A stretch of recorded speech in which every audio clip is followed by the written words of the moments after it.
Assalamualaikum teman-teman. Perkenalkan, saya Arini Suci Rahayu, 2004-004, Prodi Pendidikan Biologi, Universitas Riau Kepulauan Bali. Di sini saya akan menjelaskan beberapa organel sel yang ada di dalam sel tumbuhan ataupun sel hewan.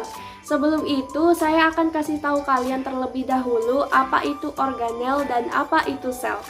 Di dalam ilmu biologi, organel adalah struktur subseluler yang memiliki satu atau lebih pekerjaan spesifik untuk dilakukan di dalam sel, seperti halnya organ tubuh kita.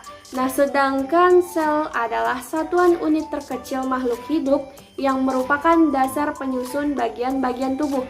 Sel juga merupakan komponen yang paling sederhana dalam sistem organisasi kehidupan loh. Karena organel sel cukup beragam, bentuk dan fungsinya juga berbeda-beda. Oh ya teman-teman, kamu harus tahu nih kalau sel tumbuhan dan sel hewan gak sama persis tentunya. Ada beberapa perbedaan di organel selnya. Makanya, yuk kita ketahui apa saja organel-organel sel yang ada pada tumbuhan dan hewan disertai bentuk dan fungsinya.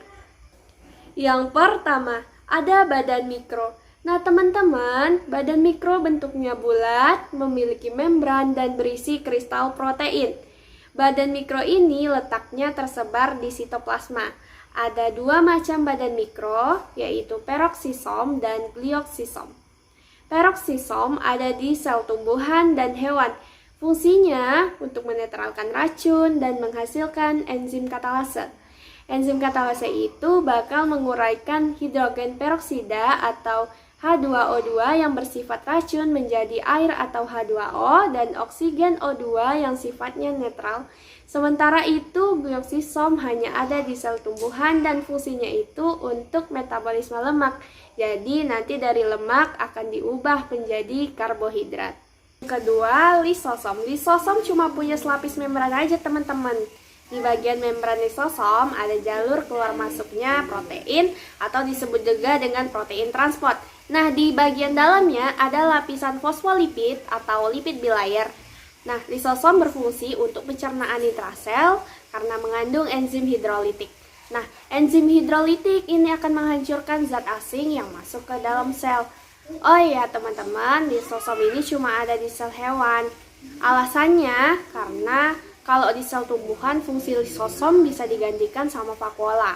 Nah, vakuola sel tumbuhan juga mengandung enzim hidrolitik mirip kayak lisosom. Yang ketiga ada sentrosom. Sama seperti lisosom, sentrosom juga cuma ada di sel hewan ya teman-teman. Sentrosom ini organel yang di dalamnya ada dua sentriol dan berperan penting untuk pembelahan sel. Tepatnya sentrosom yang bakal mengatur benang-benang spindle yang dihasilkan sentriol selama pembelahan sel terjadi. Jadi kromosomnya bisa menempel di benang spindle dan terbagi rata kedua sel anakannya. Yang keempat yaitu plastida. Kalau lisosom dan sentriol cuma ada di sel hewan, nah kebalikannya nih, plastida hanya ada di sel tumbuhan. Kenapa? Karena plastida berfungsi membantu proses fotosintesis dan menghasilkan pigmen warna pada tumbuhan. Sedangkan kalau hewan kan nggak butuh itu semua. Plastida terbagi menjadi bermacam-macam jenis. Ada kloroplas, kromoplas, leukoplas, dan masih banyak lagi. Kloroplas merupakan plastida yang mengandung klorofil dan karotenoid. Fungsinya untuk membantu fotosintesis dengan cara memanfaatkan energi sinar matahari untuk membuat makanan. Kalau kromoplas merupakan plastida yang mengandung pigmen seperti pigmen warna merah, jingga maupun kuning.